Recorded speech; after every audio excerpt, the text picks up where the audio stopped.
사랑하고 축복합니다. 2020년 수원제일청년부 여름 프로젝트 길을 묻는 그대에게 말씀 나눔 세 번째 시간에 오신 여러분을 다시 한번 사랑하고 축복합니다. 오늘 함께 나눌 타이틀은 막막할 때 길찾기입니다. 여러분, 익숙한 것과 떨어져 본 경험을 한번 해보신 적 있으신가요? 아니면 아주 매우 낯선 곳에 혼자서 무언가를 새롭게 시작해 본 경험 있으신가요? 우리 남성분들의 경우 대개 군대가 그런 경험을 주기도 하는데요. 또 군대뿐만 아니라 처음으로 무언가 독립 생활을 해본 경우도 이에 해당되겠고요. 아니면 해외 거주 경험을 처음 시작할 때도 이런 기분을 느끼기도 합니다. 또 그렇지 않더라도 코로나19 상황에서 우리가 한 치 앞도 내다볼 수 없기 때문에 또 이 막막하게 이 길을 어떻게 걸어가야 하나 지금 고민하고 계신 분들도 계실 텐데요. 오늘 본문에서 우리가 함께 살펴보고 있는 이 야곱이라고 하는 사람이 느꼈던 감정이 바로 이 고독함과 막막함이었습니다. 오늘 이 야곱의 이야기를 통해서 막막할 때 길을 묻는 그대에게 하나님이 어떻게 답을 주시는가 함께 살펴보면 좋겠습니다.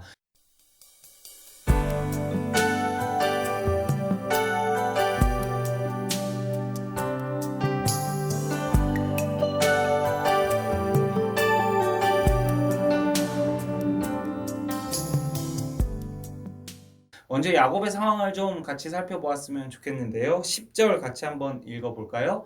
야곱이 브엘세바에서 떠나 하란으로 향하여 가더니, 어디에서 떠나 어디로 간다고요? 브엘세바에서 떠나 하란으로 가고 있는 상황입니다. 브엘세바는 어디냐면 야곱이 원래 머물고 있었던 부모님과 함께 지냈던 집이고요. 하란은 어디냐면 지금 야곱이 향하고 있는 목적지, 삼촌 라반의 집이 있는 곳이 하란입니다. 그런데 이 브엘세바에서 지금 하란으로 향해서 떠나가는 이 길이 야곱에게 지금 즐거운 여정길일까요? 아니면 매우 어려운 여정길일까요? 즐겁지는 않았을 것이 분명합니다. 왜냐하면 지금 야곱은 도망자의 신세이기 때문에 그렇습니다. 형 에서가 자기를 죽일지 모른다고 하는 소식을 접해 듣고 지금 부랴부랴 짐을 싸서 이 머나먼 어딘지도 모르는 그 하란을 향해 지금 가고 있거든요. 찾아보니까 브엘세바에서 하란까지의 거리가 무려 800km나 된다고 합니다. 서울에서 부산까지의 거리가 약 400km라고 봤을 때 거기에 지금 2배가 되는 거리니까 짧지 않은 거리를 지금 걸어가고 있는 것이죠. 그런데 지금 멈춰선 곳이 대략 한 8분의 1 지점 되는 한 95km 정도 되는 공간에 야곱이 도착하게 됩니다. 밤에 도착했다는 걸로 보아서 매우 힘겹게 하루 종일 여기까지 왔다는 것을 볼 수 있는데요. 여러분, 1시간에 4km를 행군으로 걸을 수 있다고 쳐봤을 때만 생각해 보더라도 24시간을 걸어야 95km, 96km 지점에 도달할 수 있습니다. 그러니까 무슨 말이냐면 야곱이 지금 정신없이 지금 달려가고 있다는 것을 성경이 우리에게 묘사해주고 있는 것입니다. 얼마나 급했을까? 얼마나 불안했을까? 얼마나 야곱이 힘들었을까? 에서처럼 상남자도 아니고 또 막 사냥을 했던 사람도 아니고 집에서 온실 속 화초처럼 어머니의 사랑만 받고 어머니 치마 속에서 컸던 야곱이 난생 처음 어딘지도 모르는 곳을 향해 미친 듯이 도망자의 신세가 되어서 지금 질주하다가 어느 한 곳에 이르른 상태입니다. 당시 문화적인 배경 속에서 보면 나그네는 낯설지라도 집에 환대하는 문화가 있어서 절대로 길거리에서 재우는 문화가 아니었는데도 불구하고 야곱은 지금 한밤중에 어딘지도 모르는 곳에 이르러서 홀로 돌베개를 베고 지금 잠을 청한다. 이것은 곧 아무도 챙겨줄 사람도 없고 정말 고독하게 혼자였다라는 것을 보여주고 있는 것이죠. 그렇게 처량한 신세로 그렇게 막막하게 야곱이 돌베개를 베고 잠이 드는데 평소와 다른 꿈을 꾸기 시작합니다. 그리고 그 꿈에서 야곱이 하나님을 처음으로 만나는 사건이 나오는데요.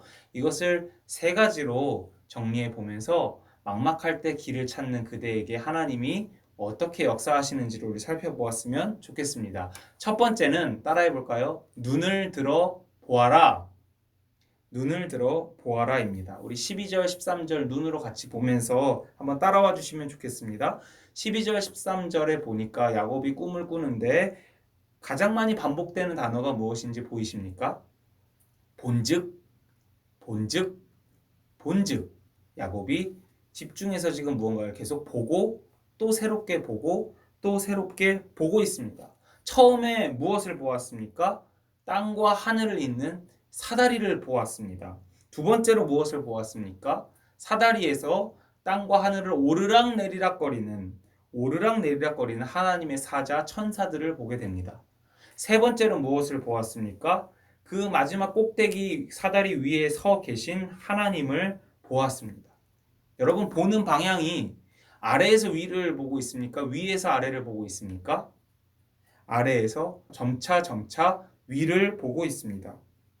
다시 말하면 야곱이 처음으로 땅에서 눈을 들어 하늘을 보기 시작한 순간이 바로 이 꿈에서 일어나는 사건입니다. 예전까지는 불리한 자신의 모습에만 몰두해서 그것만 들여다보고 있었습니다. 예전에는 돌아가는 상황과 사람들이 어떻게 반응하는지에만 몰두해서 조급하게 상황만 보고 있었습니다. 오로지 야곱의 시선은 자기 자신 안에 갇혀 있었고 오로지 야곱의 시선은 이 땅에만 있었습니다. 그런데 이 꿈에서 처음으로 야곱이 눈을 들어 위를 보기 시작한 것입니다. 16절에 야곱이 이렇게 고백합니다. 같이 한번 읽어보겠습니다. 야곱이 잠이 깨어 이르되 여호와께서 과연 여기 계시거늘 내가 알지 못하였도다. 이게 정말 놀라운 고백입니다. 잠이 깨서 무슨 고백을 하냐면 하나님이 과연 여기 계셨다. 처음부터 나와 함께 하셨다. 근데 내가 알지 못했다. 여러분 이 고백 나오면 힘이 납니다. 혼자가 더 이상 아니라는 것을 깨닫고 하나님이 보이기 시작하면 게임 끝입니다.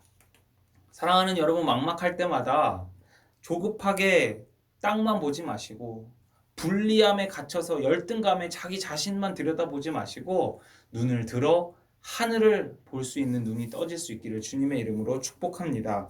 여기서 그 위에 서 계신 하나님이라는 단어가 원어적으로 보면 두 가지로 해석이 된대요. 첫 번째는 흔들리지 않고 굳건하게 서 있다. 하나님이 사다리 위에 흔들리지 않고 굳건하게 서 있다. 이렇게 볼 수도 있고요. 두 번째는 beside. 하나님이 사다리 곁에, 옆에 서 계신다. 이렇게 볼 수도 있는데 전 두 가지를 다 섞어서 봐도 은혜가 될 것 같아요. 야곱이 그동안은 하나님이 보이지 않았어요. 그런데 눈을 들어보니 흔들리지 않게 굳건하게 야곱 옆에 서 계신 하나님이 보였던 거죠. 우리 이 하나님을 영적인 눈을 뜨고 눈을 들어 볼 수 있는 힘이 있기를 주님의 이름으로 축복합니다. 두 번째는 한번 따라해 볼까요? 복의 내용을 보아라. 13절에서부터 15절까지 보면 드디어 하나님이 야곱에게 축복을 해주십니다. 여러분 얼마나 야곱이 이 축복에 목말랐고 축복권을 따내려고 했습니까? 그런데 다시 한번 강조하지만 축복권은 따내는 것도 아니고 한번 따냈다 그래서 끝나는 것도 아닙니다. 축복은 하나님의 것입니다. 그리고 축복의 내용을 한번 살펴볼까요? 일단 야곱이 혹할 만한 내용이 들어가 있습니다. 자손이 번성한다. 땅을 주겠다는 약속. 그리고 잃어버릴지라도 다시 땅으로 돌아오겠다는 약속. 그리고 내가 너를 지켜줄 거라고 하는 보호하심의 약속이 있습니다. 이거 얼마나 좋은 복입니까? 사랑하는 여러분, 여러분도 이 야곱이 받았던 하나님의 축복을 누리실 수 있기를 진심으로 축복합니다. 정말 이 복을 많이 누렸으면 좋겠어요. 그런데 복의 내용이 여기서 끝나지 않습니다. 야곱은 여기까지만 듣고 싶었겠지만 하나님의 축복은 그 다음이 더 중요한데 뭐라 써져 있습니까? 동서남북이 너와 내 자손 덕분에 복을 받게 되도록 할 것이다. 사실은 하나님이 이것을 하려고 앞에 모든 복을 주시는 것임을 꼭 기억하셨으면 좋겠습니다. 지난 시간에도 제가 말씀드렸죠. 하나님의 축복은 뭐다? 책임이다. 하나님의 축복은 따내는 것이 아니라 나를 위해 주시는 것으로 끝나는 것이 아니라 하나님의 축복은 그 목적과 결과가 어디에 있다? 나를 통해 동서남북이 복받게 하는 책임을 주시는 데 있다. 이 책임을 볼 때 다시 한번 이 막막한 길이 열리게 될 줄 믿습니다. 세 번째, 한번 따라해 봅시다. 새롭게 땅을 보아라. 새롭게 땅을 보아라. 17절부터 19절까지의 말씀의 내용인데요. 드디어 그가 꿈에서 깨어나고 어떤 변화가 일어나냐면 그가 있었던 그 머물러 있던 막막하고 한숨 깊게 배어 있던 그 이름 모를 땅이 새롭게 보이는 일이 일어납니다. 잠들기 전에 11절에 보면 이런 표현이 있습니다. 한 곳에 이르렀다. 그러니까 이름도 모르는 땅이었어요. 나중에 알고 봤더니 루스라는 땅이긴 한데 어쨌든 이름 모를 땅에 이르렀고 그곳에서 그냥 아무 우연한 한 돌을 가져다 베고 잔 거예요. 그런데 17절에서 뭐라고 고백이 됩니까? 두렵도다 이곳이요. 한 곳이 이곳으로 바뀝니다. 그리고 그 이곳은 어떤 곳이 됩니까? 하나님의 집, 하늘의 문, 베델이다 라고 신앙 고백이 담겨지게 됩니다. 그리고 그 한숨 깊게 배웠던 어떤 우연히 베고 잔 돌을 가지고 기둥 삼아 예배하는 도구로 사용하게 됩니다. 한숨 깊던 막막한 땅 한 곳 루스가 이제 하나님의 집 하늘의 문이 열리는 베델이 됩니다.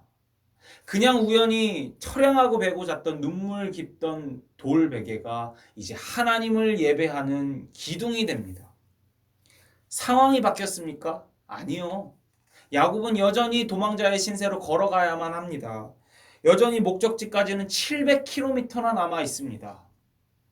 몇 번을 더 돌베개를 베고 자야 할지 모릅니다. 그러나 야곱에게 그 땅은 새롭게 보입니다. 왜?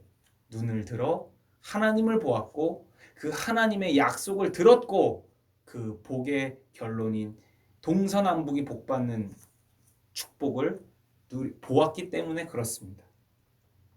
그 두려움이 변하여 내 기도 되었고 전날의 한숨 변하여 내 노래 되었네. 그 다음 가사 뭐죠? 주님을 찬송하면서 할렐루야 할렐루야 내 앞길 여전히 멀고 험해도 나 주님만 따라가리. 이것이 야곱의 고백이 아니었을까요? 말씀 정리하겠습니다. 막막할 때 길을 묻고 길을 찾는 그대에게 하나님이 주시는 말씀은 불리함에 갇혀있지 말고 조급하게 땅만 바라보지 말고 눈을 들어 너와 굳건히 너의 곁에 함께 하시는 처음부터 지금까지 계속 함께하고 계시는 하나님을 바라보라. 그리고 그 하나님이 주시는 약속의 축복을 생각해 보아라. 그러면 너가 지금 서 있는 그 이름 모를 땅이 그 한숨 가득하고 피하고만 싶은 그 절망스러운 땅이 베델로 바뀌게 될 것이고 예배하는 곳으로 바뀌게 될 것이다. 사랑하는 여러분, 저는 오늘 말씀에 힘입어 여러분에게 도전합니다. 우리에게 수많이 주어질 한숨 가득한 땅과 현실을 베델로 바꿔나가시기를 축복합니다. 이것이 영적 전쟁입니다. 베델로 얼마나 많이 바꿔나가느냐가 여러분의 승리인 줄 믿습니다. 베델로 바꿔나가십시오. 막막할 때마다 그 막막한 땅을 하나님이 함께 하시는 공간으로, 하나님을 예배하는 곳으로, 두려움이 변하여 찬송으로 변하는 곳으로 바꿔보시기 바랍니다. 그런 축복을 누릴 수 있기를 주님의 이름으로 축복합니다. 사랑하고 축복합니다.